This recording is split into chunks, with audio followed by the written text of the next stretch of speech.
My dear students, doctor James ടൈലർക്കൻ രചിച്ച lectures on homoeopathic materia medica എന്ന പുസ്തകത്തെ ആധാരമാക്കിയുള്ള ഈ പ്രോഗ്രാമിലേക്ക് നിങ്ങൾക്കേവർക്കും വീണ്ടും സ്വാഗതം.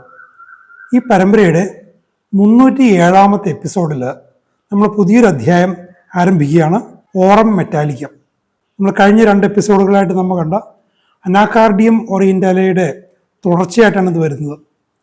അതിൽ കെൻറ്റ് പറയുന്നുണ്ട്, മാനസിക ലക്ഷണങ്ങളെ അല്ലെങ്കിൽ വില്ലിൻ്റെയും ഇൻ്റലക്റ്റിൻ്റെയും മൈൻഡിൻ്റെയും ലക്ഷണങ്ങളെ ഏറ്റവും ശക്തമായി ഏറ്റവും ഭംഗിയായി കവർ ചെയ്യുന്ന ഏതാനും ഔഷധങ്ങളിൽ ഒന്നായിട്ടാണ് കെൻറ്റ് ഇതിനെ വരച്ച് കാണിച്ചത്. അതുകൊണ്ടാണ് നമ്മൾ ആ ഒരു ക്രമത്തിൽ ഇതിലേക്ക് വരുന്നത്. ഇതിൽ നമുക്ക് ആ വില്ലിൽ തുടങ്ങി ഇൻ്റലക്റ്റിലേക്ക് പോകുന്ന ആ ഒരു ലക്ഷണങ്ങളുടെ ക്രമം കാണാൻ സാധിക്കും. മനുഷ്യനെ അവനെ ജീവിക്കാൻ പ്രേരിപ്പിക്കുന്ന ആത്മസ്നേഹം, തന്നോട് തന്നെയുള്ള സ്നേഹം, അതില്ലാതാകുന്ന വളരെ ഭയാനകമായ ഒരവസ്ഥ. The general features of the remedy are such as relate to the mind and such as relate to the tissues of the body in general. അപ്പോൾ മനസ്സുമായിട്ടും ശരീരത്തിലെ കലകളുമായിട്ട്, കോശങ്ങളുടെ സമൂഹങ്ങളുമായിട്ടും ബന്ധപ്പെട്ട പൊതു ഒരവസ്ഥയാണ് ഓറം മെറ്റാലിക്കത്തിലുണ്ട്. If you run through the mental symptoms taking them all in as one great whole, അതായത് മെൻ്റൽ സിംറ്റംസിനെ എല്ലാത്തിനെയും ഒന്നായി ഗ്രേറ്റ് വോൾ, ആ ഒറ്റ ആയി എന്ന് പറയുന്നതിലാണ് ആ വില്ലിൻ്റെയും ഇൻ്റലക്റ്റിൻ്റെയും ഒക്കെ അവിടെ വരുന്നത്. അപ്പോൾ മനസ്സ്, മൈൻഡ് എന്നുള്ളൊരു പൊതുപദം എൻ്റെ അവിടെ ഉപയോഗിച്ചിരിക്കുന്നതേ ഉള്ളൂ. You will see that all the affections, എല്ലാവിധ ആ ഒരു ഇഷ്ടങ്ങൾ, അഫെക്ഷൻ എന്താ പറയുക, ശരിക്കുള്ള മലയാള പദം വാത്സല്യം എന്നുള്ളതാണ്. വാത്സല്യം, ഇഷ്ടം, സ്നേഹം എന്നതിനേക്കാൾ ഉപരി അഫെക്ഷൻ. ഇപ്പം അമ്മയ്ക്ക് കുഞ്ഞിനോടുള്ള സ്നേഹം, അതിന് അഫെക്ഷൻ എന്ന് പറയും. മറ്റു ഔഷധത്തിലൊക്കെ എൻ്റെ ഈ ലവും അഫെക്ഷൻ തമ്മിലുള്ള വ്യത്യാസത്തെക്കുറിച്ച് വിശദമായിട്ട് പറയുന്നുണ്ട്. ഇവിടെ അഫെക്ഷൻസ് എല്ലാം തലതിരിഞ്ഞു പോയി. ഇവിടെ പറയുന്ന അഫെക്ഷൻ, ആ ഒരു വാത്സല്യം, തന്നോട് തന്നെയുള്ള, അമ്മയ്ക്ക് കുഞ്ഞിനോട് ഉള്ള ആ ഒരു ഇഷ്ടം, തൻ്റെ തന്നെ ഭാഗമായ, തന്നിൽ നിന്ന് ജനിച്ച കുഞ്ഞിനോടുള്ള ഇഷ്ടം, വാത്സല്യം, അത് തന്നെ തന്നോടുമുണ്ട്. അപ്പോൾ ഇവിടെ വരുന്നത് തന്നോട് തന്നെയുള്ള ഇഷ്ടം പോകുന്നൊരവസ്ഥയാണ്. അപ്പോൾ അഫെക്ഷൻ എന്നുള്ളതിന് അങ്ങനെ കാണാം. അപ്പോൾ അത് വാസ്തവത്തിൽ അത് വില്ലുമായിട്ട് ബന്ധപ്പെട്ട് വരുന്നതാണ്. തൻ്റെ കുട്ടിയുടെ നിലനിൽപ്പ്, തൻ്റെ തന്നെ പിന്തുടർച്ചയായിട്ട് വരുന്ന കുട്ടിയുടെ നിലനിൽപ്പ്, കുട്ടിയുടെ വളർച്ച, അതൊരു ഇച്ഛാൻ്റെ പിന്നെ ഒരു ഇച്ഛയുണ്ട്. തൻ്റെ തന്നെ നിലനിൽപ്പ്, ഒരു ജീവൻ്റെ പ്രാഥമികമായ ഇച്ഛ. അപ്പോൾ ഈ അഫെക്ഷനിൽ വരുന്ന അബിറേഷൻസ്, മാറ്റങ്ങൾ, അനാരോഗ്യകരവസ്ഥ, അത് വില്ലിൻ്റെ മണ്ഡലത്തിൽ വരുന്നൊരു സംഭവമാണ്. അത് പെർവേർട്ടഡ്, അത് നാച്ചുറൽ ടു ഹെൽത്തി മാൻ, ഒരു ആരോഗ്യവാനായ, ആരോഗ്യവതിയായ ഒരു വ്യക്തിക്ക് സ്വാഭാവികമായിട്ട് ഉണ്ടാകേണ്ടുന്ന ആ അഫെക്ഷൻസ്, ആ ഇഷ്ടങ്ങൾ, ആ ഉന്നത മണ്ഡലത്തിലുള്ള ഇഷ്ടം, വാത്സല്യം, ഇഷ്ടത്തിൻ്റെ ഒരു ഉയർന്നൊരവസ്ഥ, അത് പെർവേർട്ടഡ്, അതാകെ തലതിരിഞ്ഞ് കലുഷിതമായി പോയി, അതിൻ്റെ നോർമൽ അവസ്ഥയിൽ നിന്ന് മാറിപ്പോയി. അതിൻ്റെ ഒരു ഡിഗ്രി വളരെ ഉയർന്നതാണ്. So great in extent is this that, ഇതിൻ്റെ ആ ഒരു രൂക്ഷത അത്രക്ക് വലുതാണ്. One of the fundamental loves, അടിസ്ഥാനപരമായ ഇഷ്ടങ്ങൾ, ഒരു വ്യക്തിയുടെ അടിസ്ഥാനപരമായ ഇഷ്ടങ്ങൾ, which is the love of living, ജീവിക്കണമെന്നുള്ള ഇഷ്ടം. ജീവിക്കുക എന്നുള്ളത് ഒരു പ്രകൃതിയുടെ, എന്തുകൊണ്ട് പ്രകൃതിയിൽ ജീവനുണ്ടായി നിലനിൽക്കുന്നു, അങ്ങനത്തെ ഒരു ഫിലോസഫിക്കലായൊരു ചോദ്യം. സൃഷ്ടികളുടെ നിലനിൽപ്പും വൈവിധ്യവും അതിൻ്റെ പാരസ്പര്യവും അതിൻ്റെ വംശവർദ്ധനവ്. അപ്പം അങ്ങനെ ഒരു പ്രകൃതിയിലെ ജീവൻ്റെ പ്രാഥമികമായ കാര്യങ്ങളിലൊന്ന്, ആ നിലനിൽപ്പ് വേണമെങ്കിൽ ആ ജീവിക്ക് അതിനോട് തന്നെ ഇഷ്ടം വേണം. അതിനോട് തന്നെ ഇഷ്ടമുള്ളത് കൊണ്ടാണ് പ്രതികൂല സാഹചര്യങ്ങളെല്ലാം അത് പ്രതിരോധിക്കുന്നത്. ചലനമില്ലാത്ത സസ്യങ്ങൾ പോലും അതിന് നിലനിൽപ്പിന് വേണ്ടി പ്രതികൂല സാഹചര്യങ്ങൾ അത് മറികടക്കാൻ ശ്രമിക്കും. ഇപ്പോൾ ഒരു തണലിലായാൽ ഒരു സസ്യം ആ തണലിനെ മറികടക്കാൻ ചരിഞ്ഞ് ചാഞ്ഞ് വളരും. വെള്ളം അവിടെ കിട്ടിയില്ലെങ്കിൽ വെള്ളമുള്ളത്തേക്ക് വേരുകൾ പോകും. അപ്പോൾ അതിൻ്റെ തന്നെ നിലനിൽപ്പിന് വേണ്ടിയുള്ള പരിശ്രമം എല്ലാ ജീവികളിലും കാണാം. അതിനെതിരായ സാഹചര്യങ്ങളെ പ്രതിരോധിക്കും. അപ്പോൾ അത് ഫണ്ടമെൻ്റലായിട്ടൊരു കാര്യമാണ്. ലവ് ഓഫ് ലിവിങ് അത് യൂണിവേഴ്സലാണ്. ഓഫ് സെൽഫ് പ്രൊട്ടക്ഷൻ, തന്നെ തന്നെ സംരക്ഷിക്കുക. അതുകൊണ്ടാണ് ആത്മരക്ഷയ്ക്ക് വേണ്ടി ഒരു കൊലപാതകം നടത്തിയാൽ പോലും അതിന് കൊലക്കുറ്റത്തിനുള്ള ശിക്ഷയില്ല ആത്മരക്ഷാർത്ഥമാണെങ്കിൽ. കാരണം അത് ഫണ്ടമെൻ്റൽ ആയിട്ടുള്ളൊരു അവകാശമോ ഫണ്ടമെൻ്റൽ ലവോ ആണ്. പക്ഷെ ഇവിടെ അത് പെർവേർട്ടഡായി പോയി. ആ തന്നോട് തന്നെയുള്ള ഇഷ്ടം നഷ്ടപ്പെട്ടു പോകുന്നു. അപ്പോൾ ആ ജീവിയുടെ നിലനിൽപ്പ്, ഒരു ജീവവംശം എന്ന നിലയിൽ മനുഷ്യൻ്റെ നിലനിൽപ്പിന് അത് വിരുദ്ധമാണ്. ഇതൊരു perverted condition. He loathes life, ജീവിതത്തെ അയാൾ വെറുക്കുന്നു. ഈസ് വേറി ഓഫ് ലൈഫ്, ജീവിതം മടുത്തു. ലോങ്സ് ടു ഡൈ, അങ്ങനെ വരുമ്പോൾ മരിക്കണമെന്നാകും, മരിക്കാൻ വേണ്ടി ലോങ്സ്, മരിക്കാൻ വേണ്ടി പരിശ്രമിക്കും. And seeks methods to commit suicide, ആത്മഹത്യ ചെയ്യാനുള്ള വഴികൾ തിരഞ്ഞുകൊണ്ടിരിക്കും. അപ്പോൾ എങ്ങനെയാണ് ആ ക്രമം? ബേസിക്കായിട്ട് എന്താ സംഭവിക്കുന്നത്? നോ ലവ് ഓഫ് ലൈഫ്, ജീവനോടുള്ള സ്നേഹം പോയി, ജീവനോടുള്ള സ്നേഹമില്ല. The affections preeminently are deranged. Preeminently ഈ അഫക്ഷൻസ്, ആ ഏറ്റവും അടിസ്ഥാനപരമായ ഇഷ്ടങ്ങൾ, വാത്സല്യങ്ങൾ പ്രീഎമിനൻ്റ്ലി സർവോപരി ഇല്ലാതായിപ്പോയി. സർവോപരി ഒന്നാമതായിട്ട് ഇല്ലാതാകുന്നത് ആ ഒരു ഫണ്ടമെൻ്റൽ ലവ്, ജീവനോടുള്ള ഇഷ്ടം, നിലനിൽപ്പിനോടുള്ള ഒരു താല്പര്യം, അത് സർവോപരി ഇല്ലാതായിപ്പോയി. പിന്നെ എങ്ങനെ നിൽക്കുക? അത് ഡിറേഞ്ച്ഡ്, അത് ക്രമം തെറ്റിപ്പോയി. The intellectual sphere is only secondarily changed. അപ്പോൾ ഇപ്പോൾ നമ്മളിതെല്ലാം കണ്ടു, അത് വില്ലിൻ്റെ മണ്ഡലത്തിലാണ്, ഇച്ഛയുടെ മണ്ഡലത്തിലാണ്. നിലനിൽക്കുക എന്നുള്ള ഇച്ഛ, വില്ല്, അതിൻ്റെ മണ്ഡലത്തിലാണ്. അതിൻ്റെ സബ്സീക്വൻ്റ് ആയിട്ട് അതിൻ്റെ രണ്ടാം ഘട്ടത്തിലാണ് ബുദ്ധിയുടെ മണ്ഡലം, ബൗദ്ധിക മണ്ഡലം. അത് വളരെ നാച്ചുറലാണത്. Intellectual sphere is only secondary change. Of course insanity runs through the remedy. അപ്പോൾ ഈ ഇൻ്റലക്റ്റിൻ്റെ മണ്ഡലത്തിൽ വരുന്ന ഡിറേഞ്ച്മെൻ്റ് ആണ് ഇൻസാനിറ്റി, സാനിറ്റി പോയി എന്നുള്ള അവസ്ഥ. അപ്പോൾ അങ്ങനെ സെക്കൻഡറി ആണെങ്കിൽ പോലും ബൗദ്ധിക മണ്ഡലത്തിലുള്ള, ഇൻ്റലക്റ്റിൻ്റെ മണ്ഡലത്തിലുള്ള ഡിറേഞ്ച്മെൻറ്റ് സബ്സീക്വൻ്റ് ആണ്, സെക്കൻഡറി ആണ് എങ്കിൽ പോലും അതിൻ്റെ ഫലമായി ഉണ്ടാകുന്ന ഇൻസാനിറ്റി, ചിത്തഭ്രമം, അത് ഉടനീളമുണ്ട്. രണ്ടാം തരമാണെങ്കിൽ പോലും അത് എല്ലായിടത്തും അത് വ്യാപിച്ചിരിക്കുന്നു. അത് കൃത്യമായിട്ട് മനസ്സിലാക്കേണ്ട കാര്യമാണ്. But it is an insanity that begins in the will. അത് വില്ലിലാണ് തുടങ്ങുന്നത്. വിളിക്കേണ്ട പോലെ തന്നോട് തന്നെയുള്ള ഇഷ്ടം, വാത്സല്യം, അഫക്ഷൻ പോയി. And proceeds to the intellect. വില്ലിൽ തുടങ്ങി ഇൻ്റലക്റ്റിലേക്ക് അത് നീങ്ങുന്നു. അത് ഒരു നാച്ചുറലായിട്ടുള്ള കാര്യമാണ്. ഒരു ജീവശക്തിയുടെ ആ ഒരു മനുഷ്യന്റെ ജീവതത്വത്തിൻ്റെ അബിറേഷനിൽ, ഡിറേഞ്ച്മെൻറ്റിൽ സ്വാഭാവികമായിട്ട് സംഭവിക്കുന്ന ഒരു പരിണാമമാണത്. നിങ്ങൾ മെഡിക്കൽ ഫിലോസഫിയിൽ അത് പഠിച്ചിട്ടുണ്ടാവും. അപ്പം അങ്ങനെ തന്നെയാണ് ഓർമ്മറ്റാലിക്കത്തിൽ സംഭവിക്കുന്നത്. പക്ഷെ ഇവിടെ അങ്ങനെയാണെങ്കിൽ പോലും ആ ഇൻ്റലക്റ്റിൻ്റെ മണ്ഡലത്തിലുള്ള മാറ്റത്തിൻ്റെ ഫലമായി ഉണ്ടാകുന്ന ഇൻസാനിറ്റി ഒരു സർവ്വവ്യാപിയാണ് എന്നുള്ളതാണ് ഒരു പ്രധാനപ്പെട്ട കാര്യം. And is first observed as a perversion of affections. ആദ്യം ഇത് ദൃശ്യമാകുന്നത്, ഈ ഒരു അവസ്ഥ ആദ്യം ദൃശ്യമാകുന്നത് അഫക്ഷൻസിലുള്ള ആ ഒരു വ്യത്യാസമായിട്ടാണ് നമ്മൾ ആദ്യം കണ്ടത്. ഇഷ്ടങ്ങളിലുള്ളത്, സ്നേഹങ്ങളിലുള്ളത്, വാത്സല്യത്തിലുള്ളത്.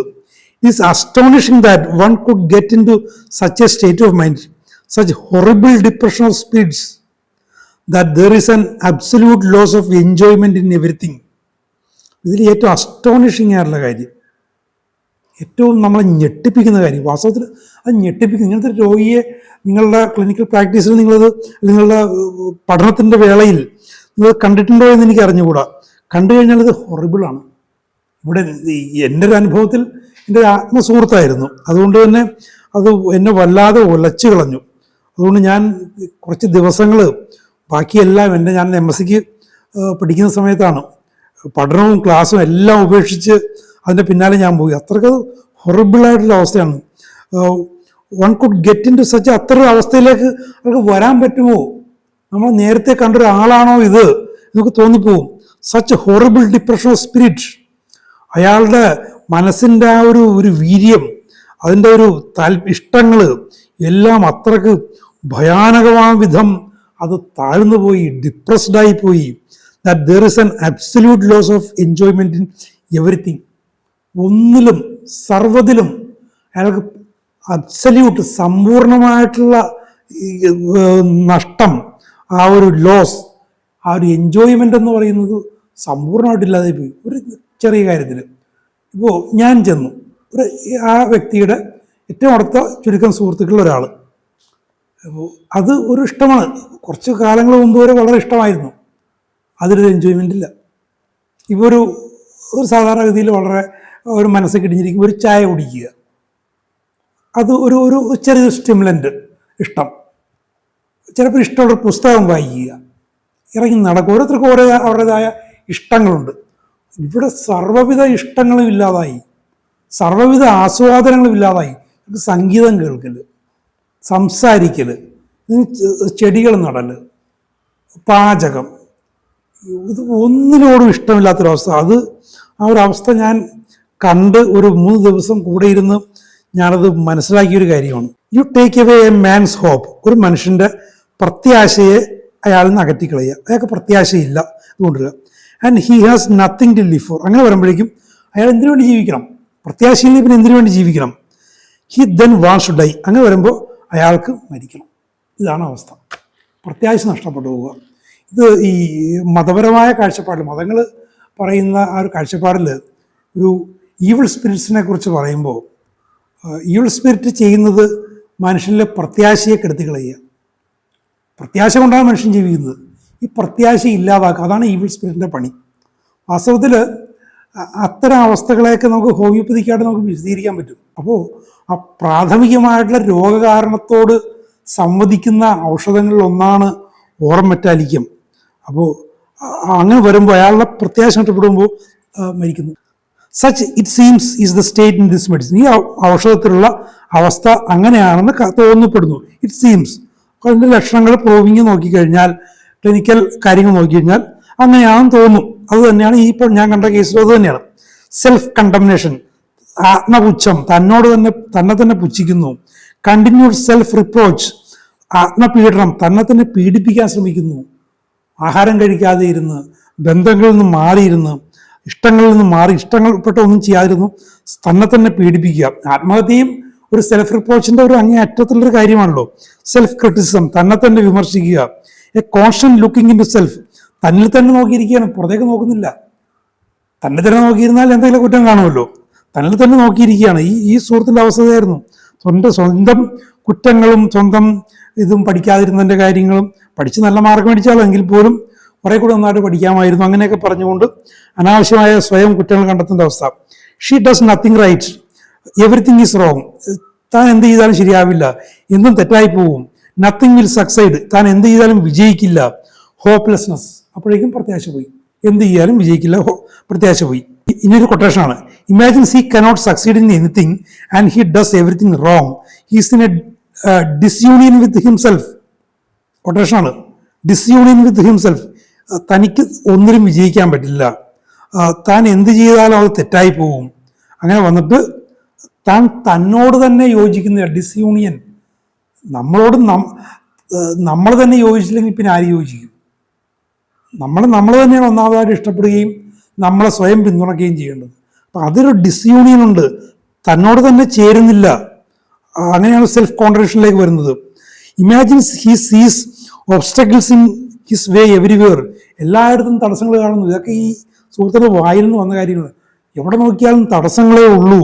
പലരും പറയും, നിങ്ങളൊക്കെ നോക്കിയോ, പലരും പറയുന്നവർ തടസ്സങ്ങളേ ഉള്ളൂ.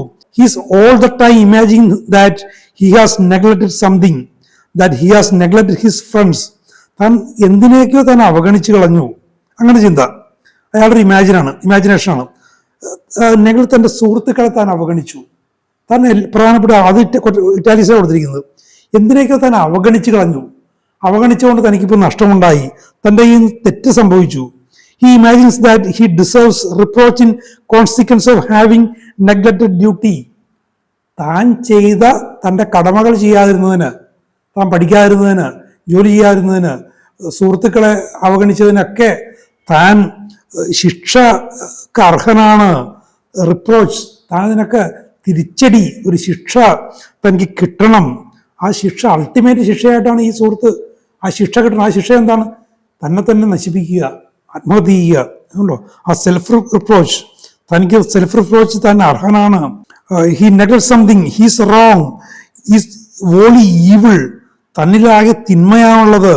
He has sinned away his days of grace, തൻ്റെ നല്ല നാളുകൾ താൻ പാപം ചെയ്ത് നഷ്ടപ്പെടുത്തി കളഞ്ഞു. ഇതൊരു സ്പിരിച്വൽ കോണ്ടെക്സ്റ്റിൽ, ഒരു സ്പിരിച്വലായ ആളുകൾ തൻ്റെ കൃപയുടെ നാളുകൾ, തൻ്റെ നന്മ ചെയ്യാവുന്ന നന്മയുടെ നാളുകളെ താൻ പാപം ചെയ്ത് നശിപ്പിച്ചു കളഞ്ഞു. അങ്ങനെയുള്ള ആ ഒരു പാപബോധത്തിൽ ജീവിക്കുന്ന ആള്, അങ്ങനെ അതിലുള്ള ചില കാര്യങ്ങൾ നിസ്സാര കാര്യങ്ങളായിരിക്കാം. ആത്മരക്ഷ നഷ്ടപ്പെട്ടു പോയി. സാൽവേഷൻ, ആത്മരക്ഷ, അതൊരു മതപരമായൊരു കൺസെപ്റ്റാണ്. ആത്മരക്ഷ നഷ്ടപ്പെട്ടു പോയി, തനിക്കതിന് അതിനുള്ള അർഹതയില്ല. Not worthy of salvation. This is the train of thought that constantly runs through his mind. ഓർമെറ്റാലിക്കും പേഷ്യന്റെ മനസ്സിലൂടെ സ്ഥിരമായിട്ടൊരു തീവണ്ടി ഓടുന്ന പോലെ തുടർച്ചയായ ചിന്തകളുടെ തുടർച്ച, ട്രെയിൻ ഓഫ് തോട്ട്സ് ഞാനുള്ള മനസ്സിലൂടെ പോയിക്കൊണ്ടിരിക്കുകയാണ്. ഇതാണ് തൻ്റെ നല്ല കാലം ഉപേക്ഷിച്ച് പോയി, താൻ തെറ്റ് ചെയ്തു പോയി, ചെയ്യേണ്ട കാര്യം ചെയ്തില്ല, പാപം ചെയ്തു, അതുകൊണ്ട് താൻ ശിക്ഷക്കർഹനാണ്. അൾട്ടിമേറ്റായിട്ടുള്ള ശിക്ഷ ആത്മഹത്യ. The thought really becomes uncontrollable. എന്നിട്ട് ഇത് നിയന്ത്രണാതീതമായി പോവുകയാണ്. ഈ ചിന്തകളെ അയാൾക്ക് നിയന്ത്രിക്കാൻ പറ്റുന്നില്ല. സാനിറ്റിക്കും ഇൻസാനിറ്റിക്കുള്ള ആ ഒരു അതിർവരമ്പ് ഏത് ഘട്ടത്തിൽ വെച്ചാണ് മനസ്സിൻ്റെ നിയന്ത്രണം നഷ്ടപ്പെട്ടു പോകുന്നത്? അത് വളരെ ജാഗ്രത കാണിച്ചില്ലെങ്കിൽ, മനസ്സിന് കരുത്തില്ലെങ്കിൽ, കരുത്ത് നമ്മൾ ഉണ്ടാക്കിയെടുത്തില്ലെങ്കിൽ ഒരു ഘട്ടത്തിൽ വെച്ചുകൊണ്ട് മനസ്സിലുള്ള നിയന്ത്രണം നഷ്ടപ്പെട്ടു പോകും. മനസ്സിനെ നിയന്ത്രിക്കുന്ന ആരാണ്? മനസ്സിനേക്കാളും മുകളിലുള്ള നമ്മളെ ഇച്ഛ.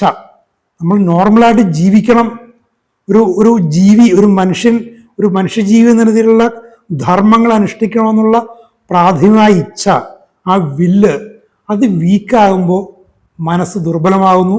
മനസ്സിൻ്റെ മേലുള്ള ആ വ്യക്തിയുടെ അയാളുടെ വൈറ്റൽ പ്രിൻസിപ്പിളിൻ്റെ, വൈറ്റാലിറ്റിയുടെ ആ ഒരു പിടിവിട്ടു പോകുന്നു. ആ ഒരു അതിർവരമ്പുണ്ട്. ആ ട്രെയിൻ ഓഫ് തോട്ട്സിനെ പിടിച്ചു നിർത്തിയില്ലെങ്കിൽ, അതിന് തക്ക തരത്തിൽ നമ്മുടെ വില്ലിനെ ശക്തമാക്കിയില്ലെങ്കിൽ പിടിവിട്ടു പോകും. അപ്പൊ അങ്ങനെ ശക്തമാക്കുന്ന ഔഷധങ്ങളിലൊന്നാണ് aurum metallicum. The thought really becomes uncontrollable. He's absorbed in himself. തന്നിൽ തന്നെ ശരിക്കും തന്നെ ബ്രൂഡിങ്, തന്നെക്കുറിച്ച് തന്നെ ചിന്തിച്ചുകൊണ്ട് ഇരിക്കുന്നു. Brooding, absorbed in himself and sits and broods over it. അതിനെക്കുറിച്ച് തന്നെ ആലോചിച്ചുകൊണ്ട് ഇങ്ങനെ ഇരിക്കുന്നു. And by brooding over it he only intensifies his present state and hatches new grievances. കണ്ടോ, അയാൾ അങ്ങനെ വെറുതെ ഇരിക്കുന്നത് കൊണ്ട് അയാളുടെ അപ്പോഴത്തെ അവസ്ഥയെ പരിഹരിക്കുകയല്ല, അതിനെ കൂടുതൽ രൂക്ഷമാക്കുകയാണ് ചെയ്യുന്നത്. വാസ്തവത്തിൽ ആരോഗ്യകരമായ ചിന്ത എന്ന് വെച്ചാൽ പ്രശ്നങ്ങളെ മറികടക്കാനും ആരോഗ്യത്തിലേക്ക് എത്താനും അല്ലെ വിജയത്തിലേക്ക് എത്താനുള്ളതാണ് ശരിയായ രീതിയിലുള്ള ചിന്ത, ധ്യാനം എന്നൊക്കെ പറയുന്നത്. പക്ഷെ ഇവിടെ അങ്ങനെയല്ല. ഇവിടെ ഇല്ലായ്മകളെ കുറിച്ച്, തെറ്റിനെ കുറിച്ച്, തൻ്റെ നഷ്ടങ്ങളെക്കുറിച്ച്, തൻ്റെ പാപങ്ങളെക്കുറിച്ച് ഒക്കെ, തൻ്റെ ഉപേക്ഷകളെക്കുറിച്ചൊക്കെ ചിന്തിച്ച് അങ്ങനെ വന്നിട്ട് അയാൾ പുതിയ ഗ്രീവൻസസ്, പുതിയ ദുഃഖങ്ങൾ, പുതിയ സങ്കടങ്ങൾ, പുതിയ പരാതികൾ അയാൾ ഉണ്ടാക്കിയെടുക്കുന്നു. ഹാച്ചസ്, പുതിയ പരാതികൾ അയാൾ ഉണ്ടാക്കിയെടുക്കുന്നു. അയാളുടെ സ്ഥിതി പഴയതിനേക്കാൾ മോശമാകുന്നു. Continues to worry over himself. തന്നെക്കുറിച്ച് തന്നെയുള്ള അയാളുടെ ഖേദം, തന്നെക്കുറിച്ച് തന്നെയുള്ള അയാളുടെ ദുർചിന്തകൾ, അത് ഇങ്ങനെ തുടർന്നു പോകുന്നു. Things he's volley unfit for this world. അവസാനം അയാളുടെ നിഗമനമാണ്, ഈ ലോകത്തിന് താൻ ഒട്ടും യോജിക്കില്ല. ഈ ലോകത്തിൻ്റെ തത്വങ്ങൾക്ക്, ഈ ലോകത്തിൻ്റെ രീതികൾക്ക്, ഈ ലോകത്തിൻ്റെ ധാർമ്മികതകൾക്ക്, ഈ ലോകത്തിൻ്റെ നിയമങ്ങൾക്ക് താൻ അനുയോജ്യല്ല. ഓൺലി അൺഫിറ്റ്, പൂർണ്ണമായിട്ടും അനുയോജ്യമില്ല. പിന്നെ എന്താണ് ശരിയാ? ഈ ലോകത്തു നിന്ന് കടന്നു പോവുക, അവിടെയും അത് ആത്മഹത്യയിലേക്ക് കടത്തുന്നത്. And then he longs to die. അപ്പോഴും ആള് മരിക്കാൻ വേണ്ടിയിട്ട് അതിനു വേണ്ടിയിട്ട് ശ്രമിക്കുന്നു. Yearns. He looks on the dark side of everything. അത് മറ്റൊരു പ്രശ്നം. എല്ലാത്തിനും രണ്ടു വശങ്ങളുണ്ട്. ഒരു ചിത്രത്തിൻ്റെ രണ്ടു വശങ്ങളുണ്ട്. അപ്പോൾ ഒരു ഡാർക്ക് സൈഡ് മാത്രമേ കാണുന്നുള്ളൂ, നല്ല വശം കാണുന്നില്ല. ജീവിതത്തിൻ്റെ നല്ല വശങ്ങൾ കാണുന്നില്ല, മോശം വശങ്ങൾ മാത്രം കാണുന്നു. Constantly expecting bad news. ഈ സുഹൃത്തുണ്ടായിരുന്നു, എപ്പോഴും കോൺസ്റ്റന്റ്ലി, സുസ്ഥിരമായി മോശം വാർത്തകളെ കാത്തിരിക്കുന്നു. ഇപ്പൊ എന്നോട് പിന്നീട് രസമായിട്ട് പറഞ്ഞ, നീ മരിച്ചെന്നുള്ള വാർത്ത, അല്ലെങ്കിൽ നിനക്കൊരു അപകടം പറ്റി എന്നുള്ള വാർത്ത വരും എന്ന് ഞാൻ പലപ്പോഴും ചിന്തിച്ചിരുന്നു. ഞാനപ്പോൾ പ്രാക്ടിക്കലിന് വേണ്ടിയിട്ട് ഞാൻ കപ്പലിൽ ഓഷ്യനോഗ്രഫി ഒരു പേപ്പർ ഉണ്ടായിരുന്നു. അപ്പം അപ്പോൾ അതിൻ്റെ പ്രാക്ടീസിന് വേണ്ടിയിട്ട് കടലിലേക്ക് കണ്ട് 2 മൈൽ പോകുമായിരുന്നു ആഴ്ചയിൽ ഒരു ദിവസമൊക്കെ. അപ്പോൾ അത് ഇവനറിയാം. അങ്ങനെ പോകുമ്പോൾ കപ്പൽ മുങ്ങിപ്പോകുമോ എന്നൊക്കെ ചിന്തിച്ചിട്ടുണ്ട്.